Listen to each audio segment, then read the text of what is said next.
Jim Justice is an interesting contrast of opinions, a more common sense approach by pulling ideas from both parties. He was elected governor as a Democrat, but supports Donald Trump and is now running for Senate. Stick around because you're not going to want to miss these 5 things about Jim Justice. Before we get started, if you like content like this, subscribe and comment below.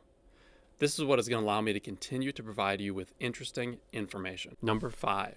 Jim is a man of the people. As governor, he's given a 5% raise to government employees. His goal is to keep up with at least inflation, if not better. He dedicated $10 million to emergency food bank. Jim wants to make sure the people of West Virginia have food to eat. Jim is also concerned with the economy, making sure that money still comes into the state. He dedicated $67 million to tourism to keep folks coming to West Virginia and spending money in West Virginia. Jim dedicated $20 million to the Nursing Workforce Expansion Program. This is to ensure that West Virginia continues to have upcoming and learning nurses within the state. Some might worry that Jim spends quite a bit of money, which might result in tax increases. But the opposite is actually the case. Jim pushed through an historic 21.25% personal income rate reduction across all brackets. That's the lowest tax reduction seen in West Virginia. Jim's tax policy also includes exemption of Social Security benefits from state tax income. He is personally pushing through state legislature a 50% reduction in personal income tax over 3 years. Other areas where Jim has helped humanity,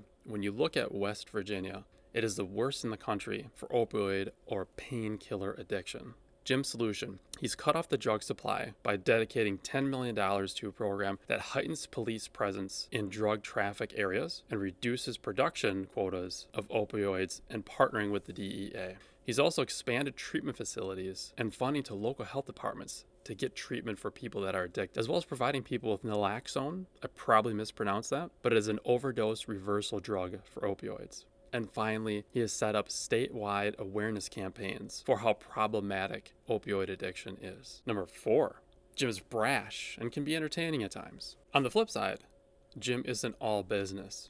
In 2020, West Virginia Senator Joe Manchin opposed the Build Back Better plan. In response to this, Bette Midler tweeted, "West Virginia is a bunch of poor, illiterate, and strung-out people." Jim took offense to that, and so he told Bette Midler to kiss his dog's hiney and talked about how a lot of people don't believe in West Virginia, but the improvements and changes that they're making have been very substantial. Point, baby dog tells Bette Midler and all those out there, kiss her hiney.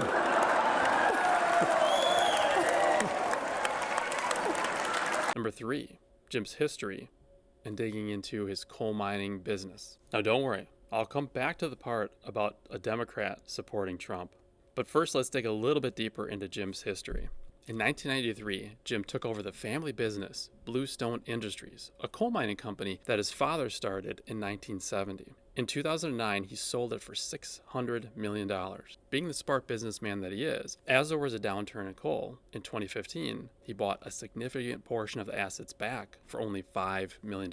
With that, he started a new company, Bluestone Resources, which restarted a lot of the coal mining industry that he had sold originally. His ties with the coal mining industry served him well in 2 ways. One, the large amount of revenue that it generated helped him pay for his campaign. So similar to Trump, he's someone that wasn't bought and paid for coming into political office. Secondly, one of the main themes that he campaigned on his path to becoming governor was to bring back mining jobs and to revitalize West Virginia. So he got the support of the Coal Miners Union. Number 2, a Democrat supporting a Republican?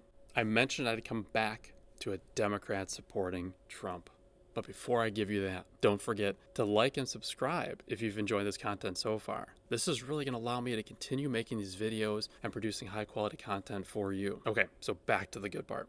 In 2016, with the backing of the Coal Miner Union, Jim became governor of West Virginia as a Democrat. Part of his campaign was to deregulate and protect the mining jobs, which was a huge hit in West Virginia that already had a major opioid problem, as we talked about, and a job issue. The year after taking office, in August of 2017, during a Trump rally in West Virginia, Jim switched from Democrat to becoming a Republican. In today's culture, that may seem very striking and controversial, and to a degree it was in West Virginia back in 2017. But the one thing to keep in mind, politics in part of West Virginia are a little bit closer to populists, at least during this time. So Jim switching from Democrat to a Republican did mean some change, but it didn't mean that he completely flipped his belief system. As we've talked about in the video earlier, he was for ensuring protection of people while also cutting taxes and deregulation. With all that said, Jim and Trump are friends, which may help him very well in his next venture, which I alluded to at the beginning of the video. And number one, final piece, Jim is running for senator. Joe Manchin, the current Democrat senator up for election in 2024, has chosen not to rerun. On the flip side, Jim has made the decision to run as a Republican for that senator seat in the election later this year. Here at Open Views, the point is to be as unbiased as possible, to give you the information from both points of view and let you decide how you feel. So would Jim make a good senator? Well, as we talked about in this video, he has a solid business foundation. That's something that can serve him well as we navigate through some of the challenges with our economy today. His humorous and brash nature is something that could serve him well if he wants to be a more standout leader within the Senate. He cares about the people of West Virginia, and that's something that could translate very well to the broader American landscape. As we've seen today, very culturally divided. And this is a person that could focus on the people instead of focusing on the politics. What do you think of Jim? Is this somebody that you would vote for? Do you agree with his political stance? Do you agree with his approach to West Virginia? Let me know in the comments below. Tell me where you disagree. Like and subscribe